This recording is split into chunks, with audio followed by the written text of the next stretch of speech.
mustard on the meat. Mustard. Mustard? Was that from something that I'm not picking up? Yes. Wait, you don't know what that? Oh, that's What right. is that? That's not that surprising to not know what that is. I mean, it's pretty much everywhere. What is it from? It's from Kendrick Lamar's new album. I haven't listened to that. That doesn't shock me. I don't listen to a lot of rap. It's not surprising. That's not surprising. I mean, just like I don't listen to a lot of indie rock. Indie rock. You know?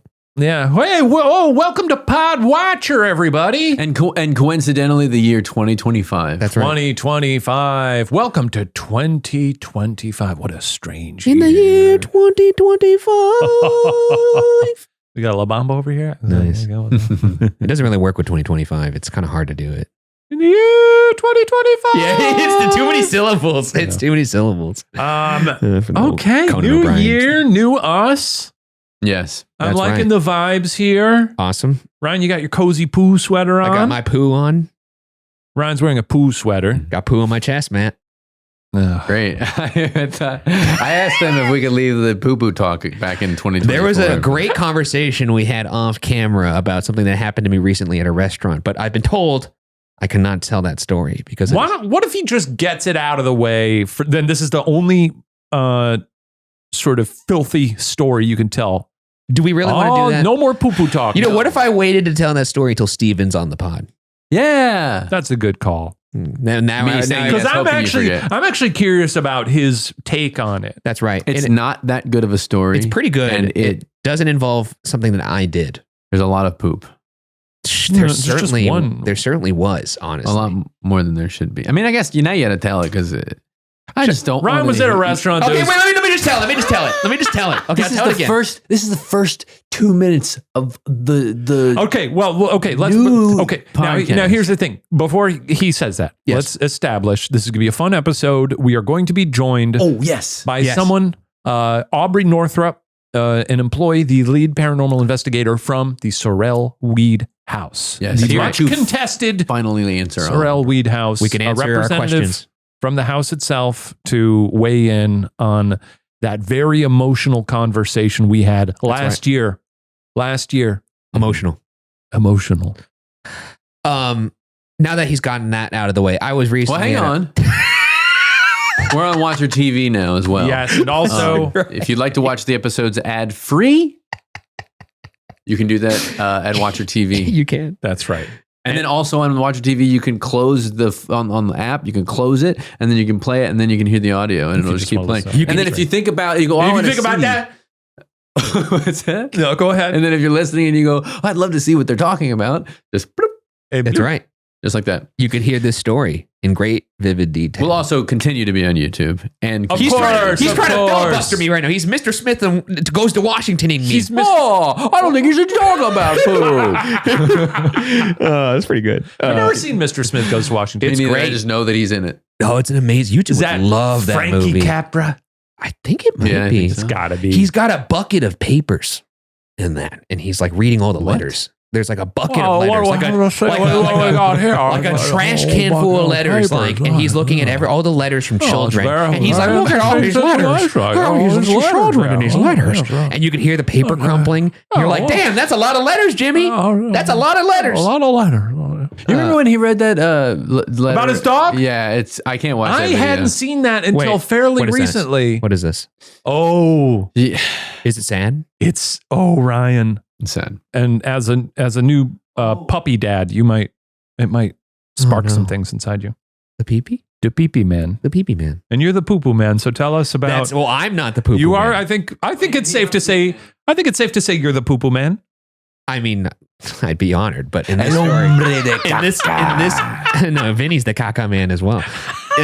It's my duty now to tell you all. I'm cutting this in after having heard the story. It's gross, but it's funny. So it's in there. Go to this following timestamp. I'll say it right now. 22:31. If you don't want to hear about poop. That's one of the nonsense words I say to him all the time. When I was younger, we used to go camping with this family. Yeah. It was like my parents' friends or something. And their daughter she was like, I don't know. I was probably like 5 and she was probably like 4. And she'd always go, I gotta go caca. That's good. And her parents would be like, don't say I gotta go caca. It's pretty fun. It's a fun thing to say. And speaking of that, somebody said that. So I was at a restaurant on a double date, and this isn't like a super fancy restaurant, but a nicer restaurant, a double date. That's not the way you said it off camera. Well, because I was trying to figure out how to describe it. You said it was a real nice restaurant. Well, I don't want to name the restaurant because it's not their like fault. a pricey restaurant. It's not a pricey restaurant, but it's sort of like an old Hollywood kind of. Yeah, it's a place you would go on a fun date night. Right. But not like a $4 signs on Yelp or something. Yeah. More like 2 or 1. Two. I would say $2 signs on Yelp. That's such an elegant way of describing. Yeah. $2 sign. Well, I'll tell you, this story's not going to get any more elegant. Nicer than Chipotle. Anyways. Not as nice as Maggiano's. We parked there, and I didn't mention this to you guys off camera. Maggiano's is good. Maggiano's, this is probably a step above Maggiano's. I was going to say, it's probably just one above Maggiano's. Like one notch above on the ladder. Yeah. If we're talking How many notches are on the ladder? If we're talking about a pasta ladder. And Maggiano's is a 3? 3. Don't be disrespectful. Okay. Maggiano's is a 4. 6. I think it's a 6. Maggiano's is like a 5 chain, right? Yeah, it is. What's wrong with the chain? Nothing. What's wrong with the chain? What's wrong with the chain? What's wrong with the chain, huh? We're talking noodles here. You're talking. What do you think, Minnie? I didn't tell you guys this on camera. We parked, and the restaurant was like just opening. It had just opened like 10 minutes before. Yeah. So we went in the parking lot. That's interesting. It is interesting. It is interesting. Oh, that does add some color to the story. It does, certainly. I'll tell you. We were in the parking lot. There was probably about 10 people there. The clientele at this particular restaurant, as Shane mentioned, it's an old Hollywood joint. Older. I would say the average median age, in this place was 60. Okay. Anyways, the first thing I do after we get in the restaurant is I go to the bathroom to go pee. And when I walked in, there was a stall and there was 2 urinals. The stall was taken. One of the urinals was taken. There was only one free urinal. And right said urinal. I didn't say that. This guy said urinal. You could roll that back. He said I said urinal. I said urinal. and in front of the urinal, probably I would say like from the tip of the urinal where the bowl begins, there's probably at least like a shoe. There's like a shoe and a half distance from what is on the floor, which is a huge pile of shit. Human shit. Sure. And I didn't mention this to you guys because I thought it was a bit gross. And you'll do it on the podcast. I'll do it on the podcast. It was like diarrhea, essentially. It was like a puddle of poop. Oh, man. It was really gross. It was really disgusting. And I was just like, I had to pee really bad though. So I just kind of like stepped over it, and in the little space between the pile of poop and the urinal, I peed, and then I stepped backwards over the pile. I can't believe you just didn't wait. I had to pee so bad, dude. Like that I was bad? like, I was like in the car. I was like, I gotta pee. And when I walked, y'all are crazy being at a restaurant when it opens, waiting. I gotta get in there. Let me in. Well, here's the thing. When I opened the door, I had to pee, but even still, it was shocking to see a pile of shit on the floor in a bathroom. So you said pile, and I'm not. And no, because it's more of a puddle. Well, it's a mix. It's a wintry mix. It's a mix.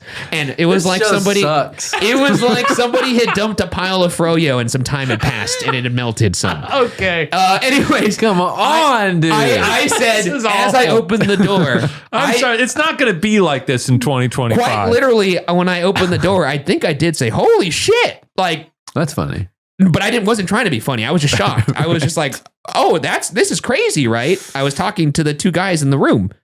They didn't even acknowledge me. Why were there other people in the restroom? This place just opened. Exactly. This is such a crazy well, because it's an older clientele. So I think everybody just kind maybe you were on a what would you do situation. John Quinones. I said this is crazy, right? You didn't and nobody turned around. I thought nobody acknowledged the pile of shit on the floor. No, you didn't want to clean that up. I felt crazy. And I was like, and no one acknowledged it. So I was like, okay, I guess I'll just step over the poop and pee. Men value different things about their appearance. For example, I value my angular nose. Nice. If you're a guy who really cares about your hair and find that it's slowly going away, you might be feeling discouraged when you look in the mirror. And that's when Hims comes in. And you might want to take a look at their personalized hair loss solutions, okay? Because you can start seeing your hair grow back in as little as 3 to 6 months. That's right, I said months, not years. Hims provides you with convenient and quality access to a range of hair loss treatments that work all from the comfort of your couch. It's great. Hims makes treating hair loss simple with doctor-trusted options and clinically proven ingredients like finasteride and minoxidil that can regrow hair in as little as 3 to 6 months. I'll say it again. Choose from personalized chewable, oral, spray, and serum treatments to find what works best for you. The process is simple, darling, and 100% online. So there are no uncomfortable doctor visits when you go, well, what are you here for? And you say, I'm just looking for some hair. And then the doctor goes, what do you want hair for? You don't have to deal with any of that. He's like, show me your sack. Yeah. Again, turn your head and cough. Why? I'm just here about my hair. Answer a few questions and a medical provider will determine if treatment is right for you. If prescribed, your treatment is sent directly to you for free and no insurance is needed. And one low price covers everything from treatments to ongoing care. Start your free online visit today at hims.com/watcher. That's HIMS.com/watcher for your personalized hair loss treatment options. hims.com/watcher. Results vary based on studies of topical and oral minoxidil and finasteride. Prescription products require an online consultation with a healthcare provider who will determine if a prescription is appropriate. Restrictions apply. See website for full details and important safety information. What did you, when you said no one acknowledged it, what did you, okay. I said, holy shit. Okay, the exact tone, where the other, me and Matt are in the restroom. Okay. Let's say let's say Matt is actually in the stall. I'm there too. You're at the urinal. I walk in the door over here and I go. Just exact. And that's the urinal right there. The empty urinal. Where Steven would be. There's a pile of shit right there. Intonation. I open, I'll act it out. I open the door. Holy shit. That's crazy, right? This is crazy. All right. Okay. They all look at you. What's so crazy? They didn't even, the guy peeing didn't even turn around. Oh, man. Just face forward. And it was a weird vibe in the room. And I was like, okay. Yeah. And then I just left. And what I think happened was somebody had to go really bad. They went in, the stall was taken, the 2 urinals were taken, and they just accepted their fate. And they were just like, all right. And I think was there a trash can anywhere? No. What do you mean no? It's a bathroom. Not a big enough one. A basket with maybe too high. Honestly, it might have been too high. That actually probably is what because I had one of those, like, I think it had a trash can. Sometimes they have the basket with the hand towels in it, This person obviously was panicked by the state. The wicker basket wouldn't what I think happened was whoever did it was in just sort of be. I think whoever did it was in the restroom with us. I think they were in the restroom with us still. Yeah. And I think that person was in the stall. Okay. And that's why it was so quiet. So anyway. Why do you think they were in the stall? Because I think they handled their business and then they were like, shit. And then the person got out of the stall and they scampered into the stall like a wild animal. I can tell you as someone who I think I've mentioned this on the pod before. I worked at a movie theater and stuff like that would happen. And anyways, on that note, then I had a dilemma on my hands because it was my civic duty, I would say, to tell the staff of the restaurant. But I realized me telling them, imagine they're being open for 5 minutes. Someone comes up. Well, it was bad news, and I also knew it is bad news. And I was going to tell them that, and I was like, look. I don't want them to think it's me that did this, but at the same time, someone has to tell them. And so I got a couple things to tell you. So I walked up to the front, and this we haven't be sat. First off, it wasn't me. Well, Mari had already put our name in to check in for our reservation, so they'd already talked to my wife, and I was like walking over, and Mari was waving at me from the table, like, "Hey, we're over here." And I gave her a little like. Just 1 second. 1 second. No. 1 second. No. And she gave me a confused look, like, what are you doing? Start the car. And I started to start the car. And I started talking to the gentleman at the front who's in a very nice, like, smoker's jacket that all the waiters are in. Ooh la la. And I was like, excuse me, sir. I'm about to tell you something that's going to sound very strange. And there's really no other way for me to say this. So I'm just going to go out and say it. And he went, uh-huh. And I was just like, lay it on me. And I just went out and said, I was like, somebody left a pile of poop on the ground in the bathroom. Yeah, I would have said faces. And I think I might have said like, and to be honest, pile is generous because it's not exactly full solid. Someone has left some. Someone's left some excrement. I believe someo's misplaced some excrement. I was in the bathroom and it was doo-doo feces. Doo-doo feces. And I needed to sound mature, but also jovial so that it was obvious it wasn't me. Well, I needed to be like upbeat because no one who shit their pants is like in good spirits. You'll never believe this. I knew if I sounded like cheerful. There's a pile of feces I knew if I sounded. Your day is fucked. I knew if I sounded cheerful, he would know it wasn't me. So I was like, yeah, there's no really one else to say this, but someone left a pile of poop on the ground. And it's kind of not solid, to be honest. And I just thought you should know. I thought you should know. And he was like, oh, okay, we'll send a porter over there. A porter. And I was like, okay, well, I'm going to go sit down now. And he was like, thank you for letting us know. Oh my. We'll get that fixed. A porter brings to mind someone who like moves things to different places. And I was like, whoever's going in there to clean it up, their day was ruined. Guaranteed. Well, sure. My God. My day was ruined looking at it. Yeah, you ate right afterwards. Yeah, I did eat a big. I'm sure you sat down at the table and were like, so what's everybody want to eat? By the way. I did do that, actually. The couple, they were like, Mario was like, what was that about? And That's nice to go on a double date with Ron Bergara. You've been at the restaurant for 2 minutes. You weren't going to tell that story if that happened to you? I probably would. That's right. Even Matt. Mario goes, stop talking. Even you, Matt, you have to admit you would tell that story, right? I think I would leave. You have to get it off your mind. What was the reception from Mari and your guests? Well, they were already buttering their bread. They were buttering their bread. They were buttering their bread. A nice pumpernickel. And I started buttering my bread too. Hey, speaking of pumpernickel loaves. They throw their bread down. Well, let's get there before he cleans it. No. When I sat down, I was like, "Oh, nice to see something solid." And oh my God. And they were like, "What's Mario? What's that about?" And they were like, "Why do you look like that?" And I was like, "You're not gonna believe this, but someone took a shit on the floor in the bathroom." And they were like, "What?" And I told the story, and they were all pleased with it.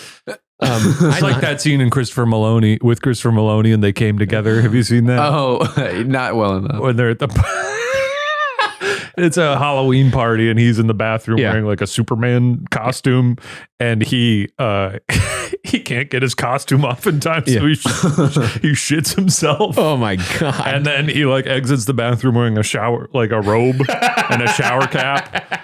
And someone's like, holy shit, someone just shit in the bathroom and crumpled up their costume. And he's like, oh, I wonder who that could have been. Yeah, it's like that. It's like that. I think you should leave when he's in the hot dog costume. Absolutely. Wow. And look, I don't think that was that gross of a story. You know what? I think that's a story worth telling. That's a story worth telling. Honestly, though, like I did the right thing, right? You have to let the staff know. Yeah. Right. Okay. So. I felt like I was in a really unfortunate position because I didn't want to be the one to break the news. Because I bet you they thought it was me. For 100%. Yeah. That sucks. Well, I mean, I think it was you. I don't think this is the same thing. I'm not saying this is the same thing. You're just telling it to more people. I'm going to say something that's going to be a little crazy. And I don't think it's the same thing. All right. But it's in the same, it's not the same thing, but you get where I'm coming from, perhaps. I've often thought this because we've covered a lot of true crime cases. Yeah. It's the worst place to be in if you're the person who discovers a body because you have to report it and you're now suspect number one for doing the Good Samaritan thing. Right. I think about that. It sucks. And I've always thought that most of the cases we covered in Unsolved, one of the suspects was the person who unfortunately discovered the body. And that's unfortunate. You don't want that. And in this particular case, I was the one who discovered the poop. He who smelt it dealt it. Yeah, that's what the waiter said to me. It's like, well, whoever smelt it dealt it, sir. Sir, you are aware. Of course. Whoever smelt it did indeed dealt it. But I was thinking that. I was like, man, he's going to think I shit on the bathroom floor. And I didn't. Well, that would luckily, much like a murder, DNA would absolve you. Okay, that's been that story. It would be a real shame if you missed that, though, honestly. And I haven't laughed this. I genuinely haven't laughed this hard in a long time. Now, I'll say this. That was a story that was worth telling. I think it was. I'm curious what Steven thinks. I think it's less so the sort of wedging poop talk into No, this happened. Other things. This happened to me. That happened to you. That was unfair. And that was really. I thought it was really unfair. It was unfair. Maybe that was my penance.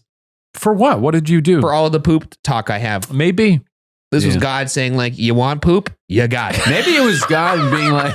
He's like, you're going to have fun. Well, have I got something for you? I'm going to give you a little hurdle. Yeah. Maybe it was God telling you, like, well, at least have a story worth telling. Yeah. You're going to be talking about poop all together. Yeah, that's true. That is true. Well, really nice. Another evening with Bergara. Yeah. Yes, indeed. Shoo! All right. That's a rocket taking off. Where's it going? Nobody knows. Well, hey, for me, as far as I'm going to level with you. Okay. Missing out on a show that everyone is talking about, that is not an option for me. I know that. I remember everyone was talking about Tiger King. I was like, who's that?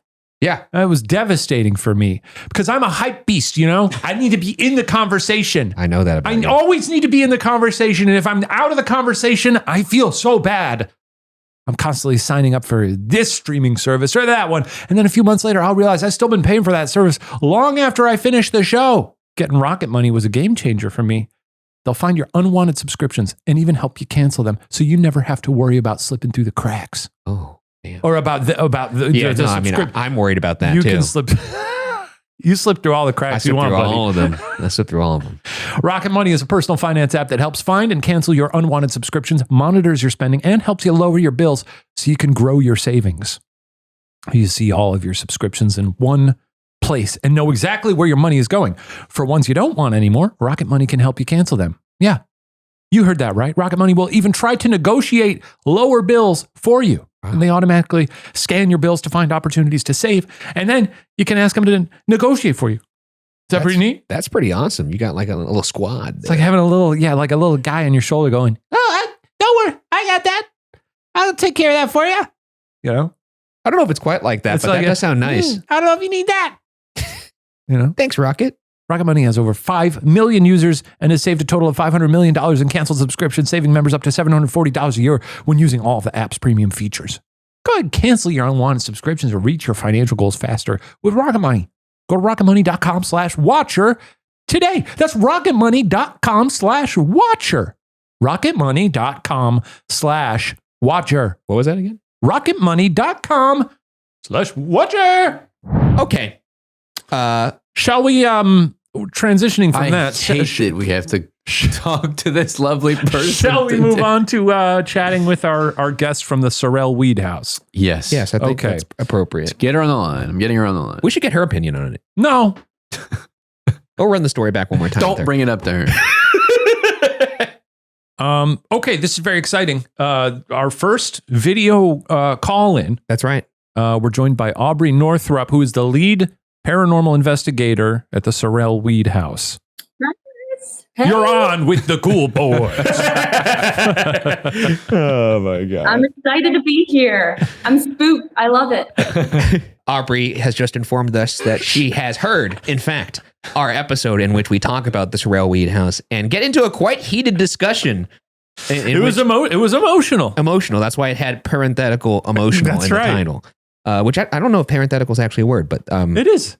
I thought so, but I looked at it. Hey, no, that's a word. It's a word, right? Yeah, buddy. Okay. Aubrey, were you the one who reached out to us about this? Yeah. So me and quite a few of our other staff members are big fans of the show. We've seen the BuzzFeed Unsolved episode a lot of times. We have a TV in our gift shop and we'll occasionally play that episode. Oh, fun. And amazing. So when I saw that, I was like, oh no, I don't want them to think that we're liars or we tried to hurt them, and I don't want. So I'm like, please undo this. So I started commenting on everything under the Sorrel-Weed house social media accounts. No. Oh no. I'm sorry. Help! Please come by and say hi. That's why I honestly, because if you listen to that whole episode, obviously it got sort of weirdly intense. And I went into that episode being like, this is going to be fun. I'll debunk a thing. Yeah. It'll be like I've never put in the work on debunking something. So correct. That'll be fun for people. And then Ryan got so sort of, he almost seemed like betrayed. He was like, they lied to me. And I was like, and then it became me being like, I don't think the people at the Sorrel-Weed house were intentionally lying to you about anything. That's fair.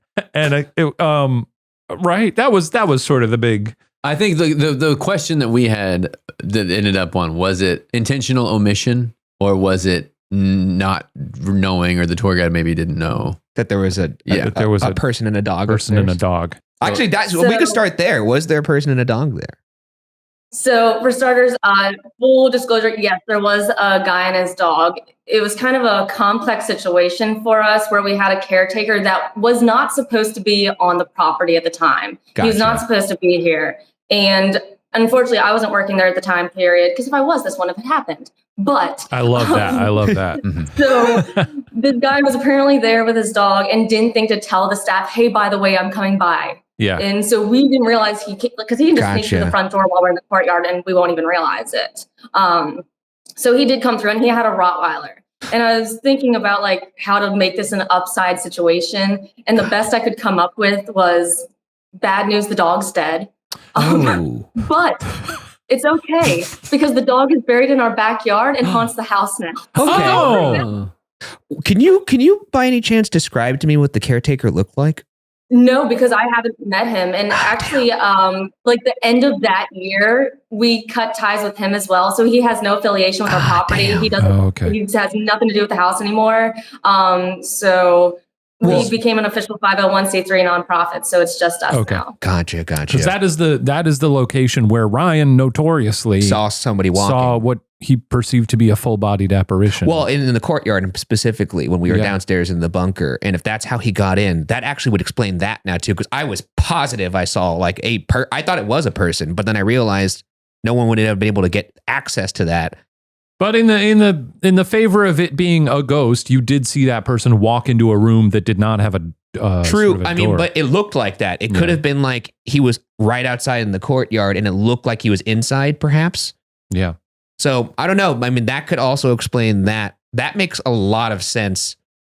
Huh. I've watched the episode obviously multiple times. I've enhanced the brightness of that scene because we do have a shadow figure in our basement, and I wanted to know if it was him. Mm-hmm. And with the gentleman that was our caretaker that was upstairs, he never uses the courtyard entrance. He would always use the front door because it allows him to have direct entrance. Like the courtyard was kind of our territory for our ghost tours and our investigations. Mm-hmm. And from what I gathered, there were only like 2 other staff members on there at the time, and they were not in that generalized vicinity. And from enhancing the brightness and looking closer, it also, to me, in my perspective, looked like that shadow figure was in the basement level where there wouldn't have been anyone. Yeah. So, okay. Well, I think it could have been our shadow figure guy downstairs, but that's just my 2 cents on it. So, I mean, well, first off, also, I don't know if I've made it clear up top. Want to thank you for coming on and talking about all of this with us, because as you saw, like it got pretty heated, and I appreciate you taking the time to come on despite how heated it got and helping us clear this all up. This is, it makes me feel less gaslit and less crazy now, knowing that there was in fact something up there, but we just didn't know about it. Because like when we were there, it undeniably sounded like furniture moving. A person, and a dog. But all we were told was like, it's, you can't go up there. It's condemned. No one, no one, you can't go up there. So like, that's when I was like, but we're hearing something. So it's clearly something's got to give here. Yeah. So thank you for clearing all that up. That makes a lot of sense. Mm-hmm.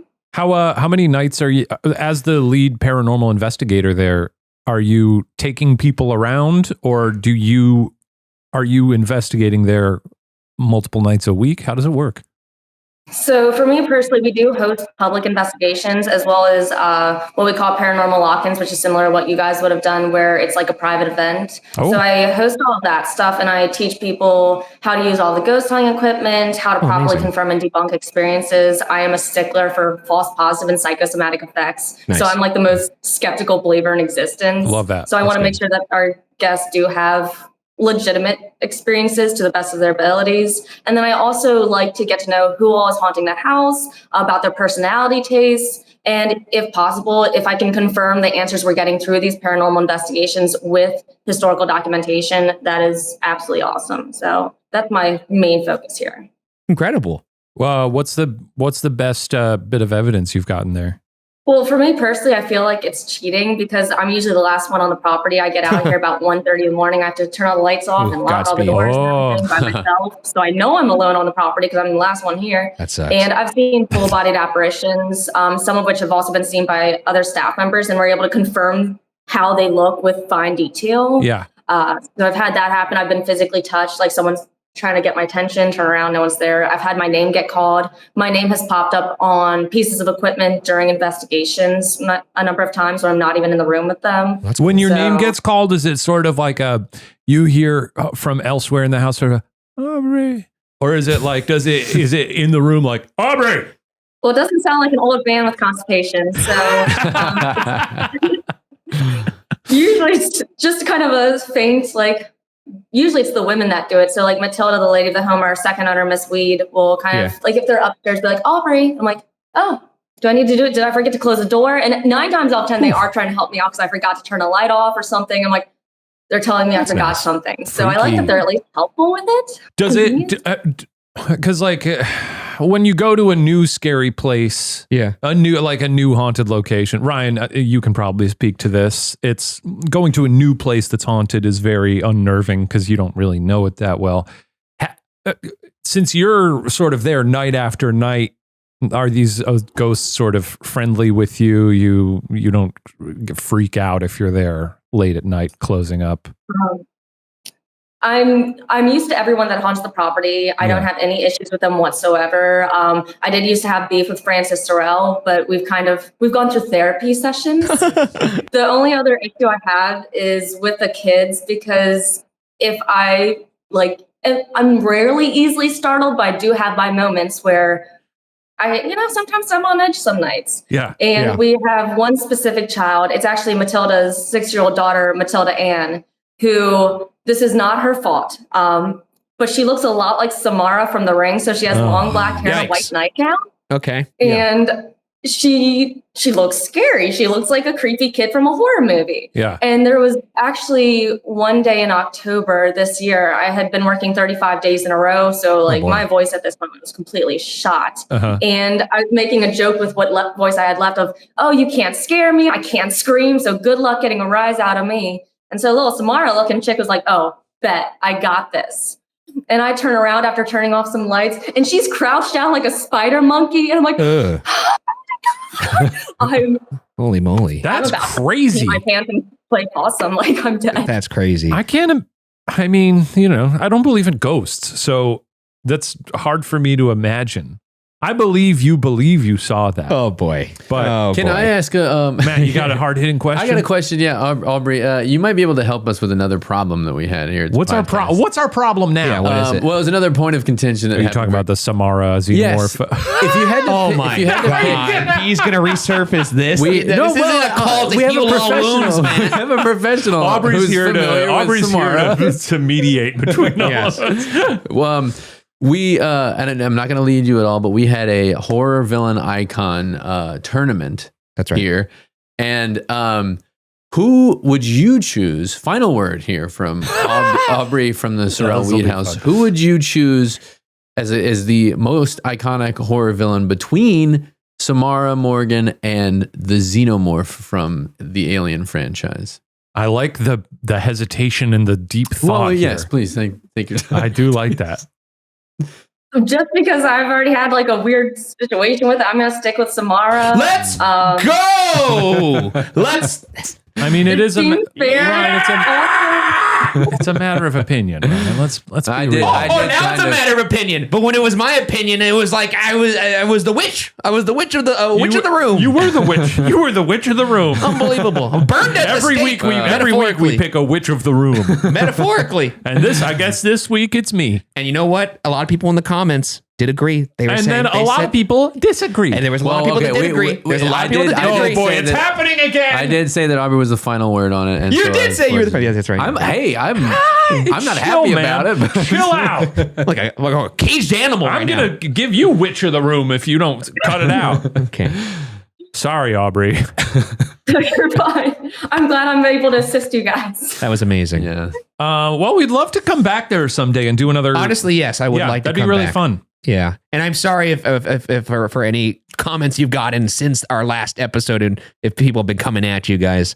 Thank you for clearing that up. None of our people review bombed or anything, did they? No, so it was mainly like a lot of the viewers on YouTube. And honestly, like a lot of their comments were fair and valid because like our staff should have very openly made sure 100% that it was known.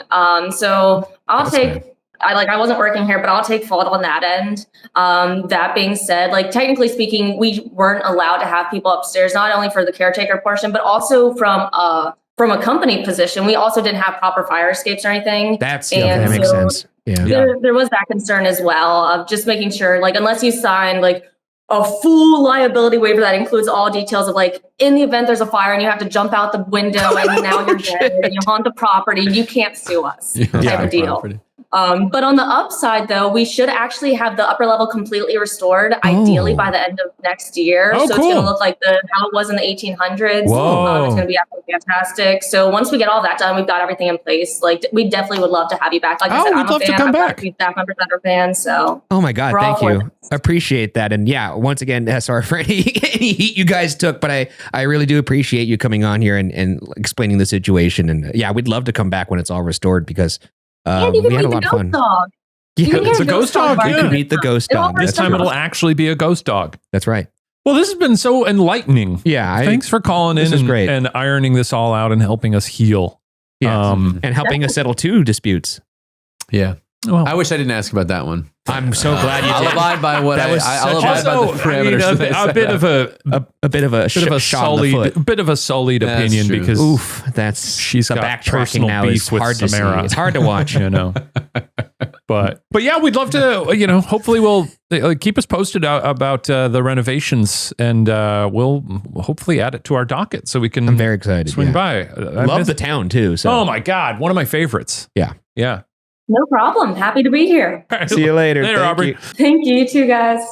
Well, that was fun. No, she was great. I really do appreciate her coming on. And I do respect that even though she wasn't the one who was there, who, was responsible for the little... She said, I will take the blame. Responsible for the little kerfuffle. I will take Took the the blame. accountability and was brave enough to come on the podcast to clear things up. I appreciate that. In the hot seat.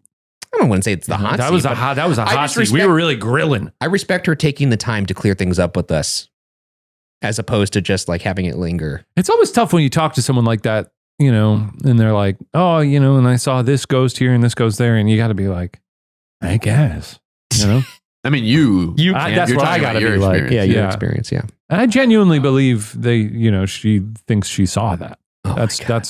That's the sort you got to come up with a better line. There one that doesn't sound so. That's the only thing I can say.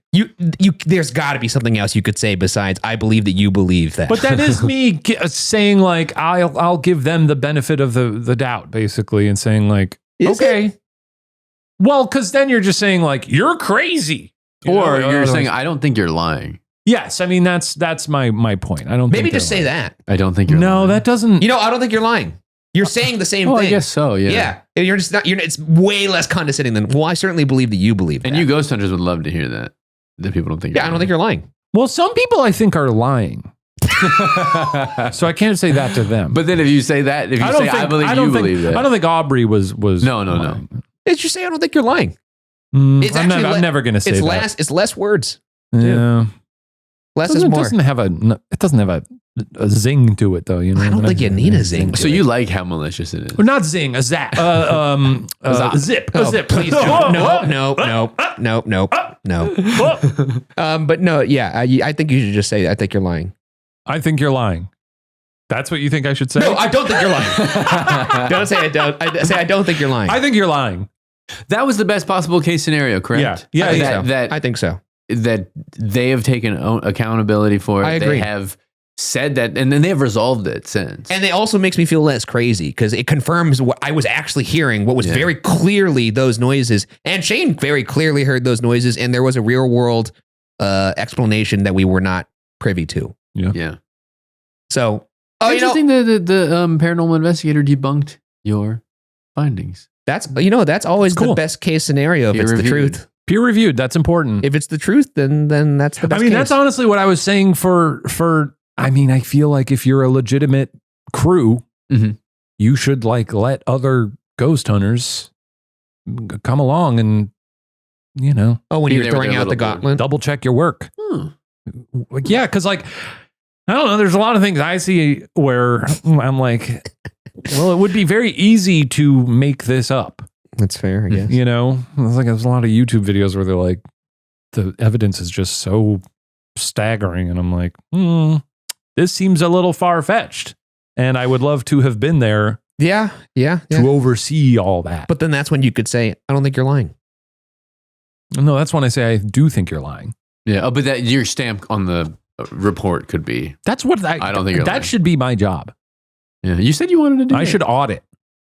Oh God, that'd be insufferable. I should audit other ghost hunters. Perfect for I feel like that would be. I really would be. That would be what hell is, I think. But I should having show all up. Of everything in my life audited by I Shane. should show up randomly like a health inspector. Oh my God, dude, that sucks. Should we do mail? Oh. Woo! Nice. Isn't there? Wait, there's. Wait, I thought didn't you add in the dog sounds? Or are you still doing them? No, Lizzie does them. Lizzie barks like a dog. Oh, okay. I wasn't here for that still. I still don't know what that means. Alrighty. This question comes from, well, I don't know who it comes from. No name? Hi. So I saw you guys live in Portland for the first Ghost Files. Fun. Previously recorded. I know. I just appreciated it. I just got jumped the gun. And me and my friend accidentally got so high that we were like disassociating.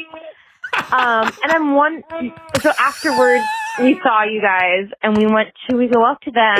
And we both decided we were too high to talk to or encounter you. I would have respected counter you. And I'm wondering, have you ever had an experience with like that in the industry where you were like, there's someone I see, I want to talk to them, but I'm so high, drunk, whatever, that you can't literally go up to them? Would love to hear a story. Thank you so much. That's pretty funny. That's a funny question. I'm sorry you were too high to say hello. If there's anybody thank you for coming to the show. Thank you. And if there's anybody who would have understood your situation, it would have been me. So I would have really empathized with you. And if it's not so specifically, were you too high or were you too drunk? Was there a time that you saw someone and you didn't say something? In LA, you see people a lot, and I don't think I've really gone up to any of them ever. Only Ed Sheeran. Ed Sheeran was the one time. But okay, so that's an interesting point because we saw Ed Sheeran in Durham. That's right. I think if you saw Ed Sheeran in a restaurant in LA, you would never say anything. No, but we were at like a locals bar, like a kind of like a divey bar, which was awesome. And then I don't know, it just the vibe felt, even though we deliberated and debated for, I want to say a good 15 to 20 minutes before actually doing it. Like it wasn't that long. It was a while. 5 minutes, 10 minutes. Because Matt left to grab his... It was probably about 15 minutes. Yeah, because you went to grab your socks, right? And you did go to grab your socks. But once you got back, we were like... He had just walked back in. Yeah. So that's like a good measurement of time. I just remember I was legitimately scared because I didn't want to bother him. Yes, I feel that way a lot with people. I mean, people are really nice generally, I feel like. You know, I don't mind when we've said this before. We are thrilled to chat with people when people say hi to us.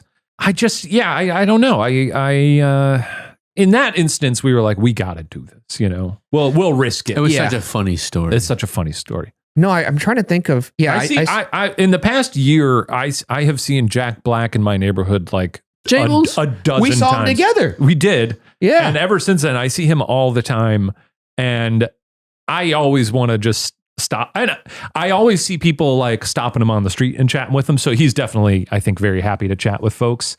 But I never stop. Though the other day, a few weeks ago, I was at a stop sign at a crosswalk and I stopped and I didn't even clock that it was him and he was crossing and he gave me a look like, hey, thanks for stopping, and like gave me a little point. And I was like, oh, it's very sweet. Yeah. Little Minecraft block popped out. Yeah, I wish.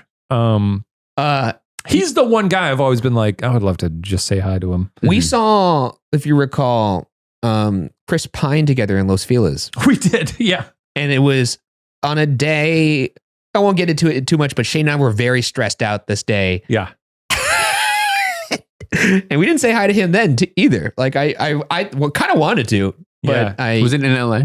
No, yeah, he was at Blue Bottle, right? Yeah, it was Blue Bottle. Yeah. I just feel like in LA it's so tough because it's like this is their home. Yeah, for the most part. Yeah, for a lot of them. Like I saw Mark McKinney the other day at the Routes. I would say hello to Mark McKinney, and he might appreciate it, but this is his home. It is his home. Actually, I could think of one time that you said hello to someone. No, that I don't know if it wasn't. I didn't talk to them because I was too high. But me, Shane, Sarah, and Brent Bennett from BuzzFeed Unsolved were all higher than shit. At the Americana for Ready Player One. Ready Player One in Glendale. Now, I want to be clear. I don't like to see movies high. But that movie I did. Now, we walked out of the film and Shane... Have we not told this on the pod? I don't think we have. Okay. We were seeing Ready Player One. The Americana is a big outdoor mall. Incredible mall. It's really nice. One of the greats. The Americana's in Glendale, correct? It's in Glendale, California. Just to give you an idea, too, of how out of it I was. Yeah. Well, I'll say. Okay, yeah. You can give the context. When you took the title. This. So we were going to go see Ready Player One, a movie that I certainly wasn't looking forward to. Yes. Yeah. We were like, let's just take some gummies or something. Yeah. So we had them, and we went to dinner before the movie, or drinks, or I don't know. It was like some bar before the movie. Yeah. And I was like a little bit wonky. Yeah. Ryan, I wasn't sure how high he was, but then I looked over at one point because Ryan hadn't participated in the conversation for like 5 to 10 minutes. Then he was staring at his phone. And I was like, "What is he doing?" I was like, "Ryan, what are you doing?" And he, no kidding, was scrolling through pictures of popcorn on his phone. Like a Google image search for popcorn, and he was just like transfixed. That was the moment that I said, "All right, you're the number one Colonel head. I'll take the number 2 spot." And I continue to acknowledge that you take the title there. Then we started walking toward the theater through the sort of heart of the outdoor mall. That's right. Past the top. Man, past the... is there a Top Man over there? Yeah. Past the Apple store. Sprinkle. Is there a Maggiano's there? Your regular Factory mall shops. Yeah. They got the potato past corner. the big, beautiful fountain that was designed by the same man who made the Bellagio we're getting fountains. lost in the store directory. It's a beautiful here. mall. Let's stay on task. Past the Nike store. That's enough. That is enough.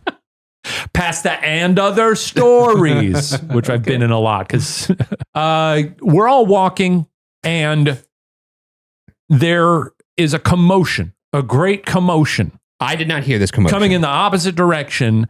And what I see is a man who is the spitting image of Austin Powers. He's dressed up. It's Austin Powers. He's Austin Powers. He looks exactly like him. And people are cheering. They're going like, "Woo, Austin!" They're pointing at him. He's going, "Yeah, baby!" He's pointing at them. He has Foxy Shazam with him and another go-go girl. They're kind of like dancing. Mm-hmm. And the streets, like this sort of outdoor mall, is like sort of turning into a celebration. And everyone's like, "Wow, Austin's here!" We're all glad. We're laughing. I want to point out, this was not during Christmas time. This is not during Halloween time. This is just in the summer. It's a random night. Austin Powers is a perennial character. I'm just saying there was no reason for there to be a street character in the middle of a mall. This is so fun. And he like spitting image. So then I was like, "Oh, he kept going." And I was like, "That's nuts." And so we kept walking to the theater and no one had really debriefed about that. So I was like, "Well, that was pretty crazy, huh?" And Ryan was like, "What?" And I was like, "What just happened?" And Sarah and Brent were like, "What are you talking about?" And I was like, the Austin Powers guy who just walked by." And they all looked at me like I was insane. Well, also, to be fair, Shane, I will say, does have a strangely high tolerance, but sometimes when he's high, he'll say something like, "I don't know, I'm not really that high right now." And I'm like, "No, you're high right now." And so he had just said that, and he was like, "You guys saw this Austin Powers guy to walk right." He was full Austin Powers, and all three of us were like, "What the fuck are you talking about? Well, you must be higher than you think." And so they were like, "You're high." And I was like, "No, You guys are, because you didn't see this. So that makes me sound fully insane. Yeah. And they were like, no, you're Yeah, we were all laughing like, well, there's 4 of us, and 3 of us didn't see a full-blown Austin Powers with an entourage. And a Foxy Shazam. That you somehow saw, and all 3 of us missed. No, Foxy Cleopatra is her name. Foxy Shazam is the whole time I was like, Foxy Cleopatra. Foxy Shazam is but the sure, artist. you're not high, and we're the high ones. So at this point, a good 5 minutes or so had passed, but I was like, I can't live with this, and I ran in the opposite direction that Austin Powers headed. And it wasn't as abrupt as that sounds, because we had moved on. We were talking about something else. Meanwhile, Shane is just stewing, and then just out of nowhere, just pivots and just sprints. I ran through in the opposite mall direction, and we were like, "Where is he going?" I ran through the mall out to like the main street, and I saw Austin and Foxy crossing the road, and I ran up to him, and I was like, "My friends don't believe that I saw you. Can I just get a picture real quick?" And he said, "Yes, why don't we finish crossing the street so we don't get hit by a car?"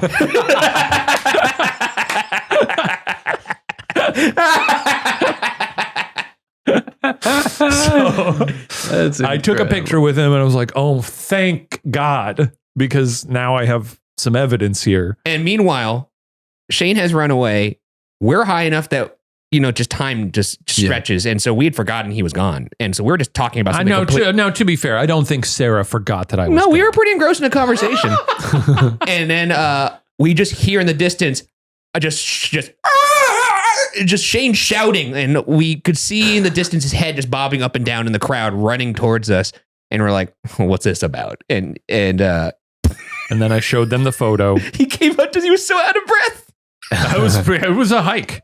I ran quite a ways to catch up with him, and then I had to run back because the movie was going to be starting. I mean, I know exactly how long that run is, because you were going from Brand, and then you had to run past. Yeah, that. it was a far run. Yeah, he was over there.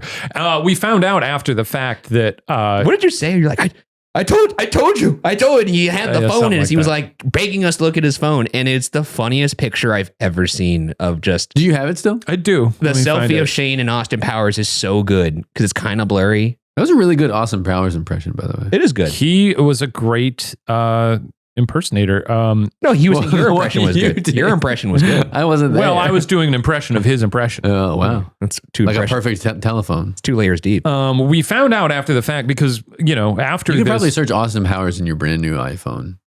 Oh, you're probably right. Oh, do you think? Yeah, I bet you can. That'd be so fucked if you could. No, I think you can. I'm sure you could. Let me see. Even the phone's like, that's Austin Powers. No question about that. No question. That's Austin Powers.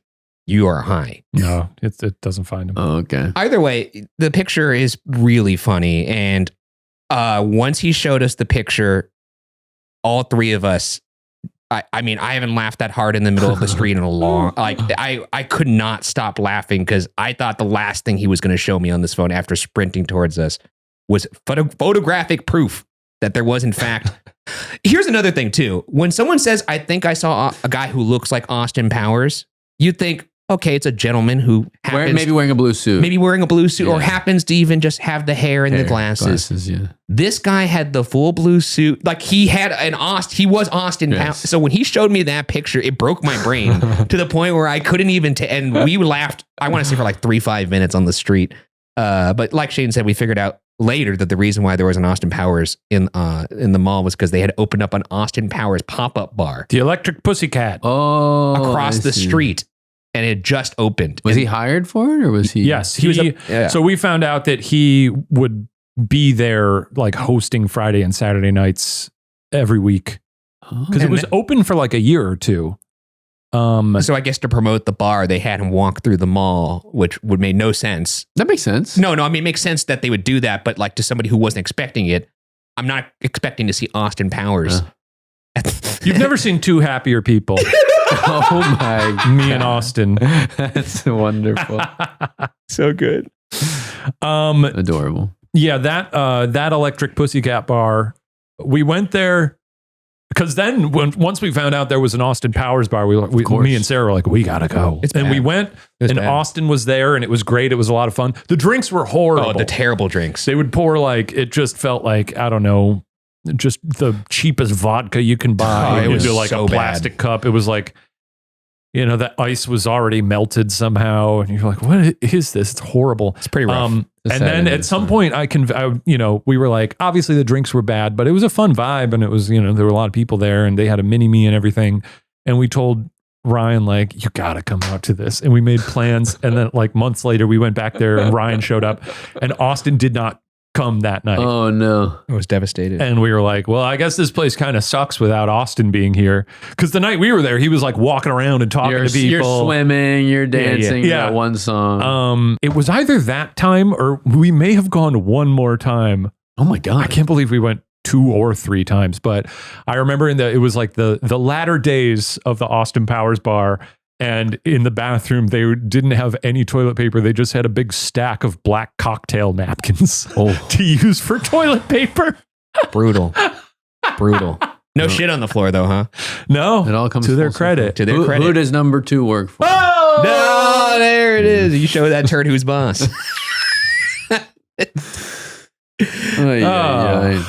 Well, we only got through one question there, but I think it was a good question. That was a good question. I wished I one time saw Jeff Probst and I didn't give him the fucking time of day. And later I became a massive Survivor fan. Oh, damn. Oh, I was going to say you also saw Richard Hatch at the airport. Did you talk to him? No, because I remember I was like, is that Richard Hatch? And I saw Richard Hatch, or a guy I thought was Richard Hatch, but he's obviously older now. Yeah. And so I Googled what does Richard Hatch look like right now? And then I turned around and he was gone. Interesting. That was all. Well, I believe that you believe you saw that. That's funny. And then one time I was throwing something away in Studio City in a trash can. And another person was also throwing something away in a trash can. And it was Zach Orth, which is not a person that from Wet Hot American Summer. Yeah. And I said, oh shit. And he goes, huh. And I said, oh, you're Zach Orth. Big fan.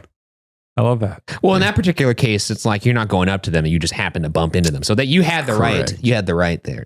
Yes. It's the when you see them from afar, the approach, that's the mentally torturous part. Yes. Yeah. I did one time see W. Kamau Bell at a party. Yeah. And I was like, I'm going to say something to him. Yeah. And what I did is I just like kind of walked by him, very quickly said, hey man, you do great work. And then he was like, thanks. And I was like, bye-bye. Oh, I did that once to Stephen I was like buzzing Yoon. him. Oh, nice. I saw him at a bar in K-Town. And I was just like, hey, man. Get in, get out. Love your work. And then I walked away. Yeah. And he was like, thanks, dude. I have a very extremely recent story then to say about. This is exciting. Last night, Sarah and I we somehow got an invite to the Nosferatu premiere. Yeah. And we were at the after party. And Hollywood elite story. I know. there were a lot of celebs there. We weren't talking to any of them because we don't know them. But the one person there who we were like, maybe we should say hi, was Doug Jones. Oh, yes. The Abe Sapien. Abe Sapien, the Pale Man. He's the guy who's in all the Guillermo del Toro, like... Shape of Water. Oh, okay. Yeah. Love Doug Jones. Yeah. Big fans. I feel like I've heard Sarah and you talk about Doug Jones like... Of course. A lot. Well, we love our. And he probably doesn't get recognized all that much. Well, I'm sure. Nowadays, I bet he does because, I'm sure he appreciates when people come up to him and talk to him. But so when we were seeing the movie, we were sitting next to an older couple. There was an older woman next to me, and she was like, "What are you guys? How did you get this invite?" And we were like, "Nah, ghost hunter." And she was like, "I'm a member of the Academy." And I was like, "Oh, cool." I was like, "What do you?" She was like, "I was like, what do you do?" She was like, "Oh, I used to do makeup, but I'm retired now." And I was like, "Oh, that's cool. Yeah, it was really neat."